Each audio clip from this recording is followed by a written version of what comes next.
সকালবেলা দেখলাম মালটা হেঁটে চলে বেড়াচ্ছে আর এখন মরে গেল। হ্যাঁ রে, আমিও তো দেখলাম সকালবেলা পুকুরে ধারে বসে বসে বিড়ি টানছে। আমি আরো একটা বিড়ি চেয়ে খেলাম। এবার ঠাকুমাটার কি হবে? আমার ভাতার মরে গেল।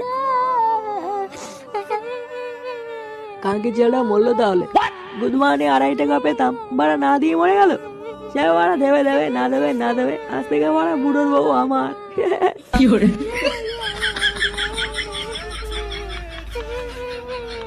বলে গেল? ও যা বলে বলুক গিয়ে, ছাড় বাড়া। এই বালটা মনে হচ্ছে হার্ট ফেল করেছে, শিওর।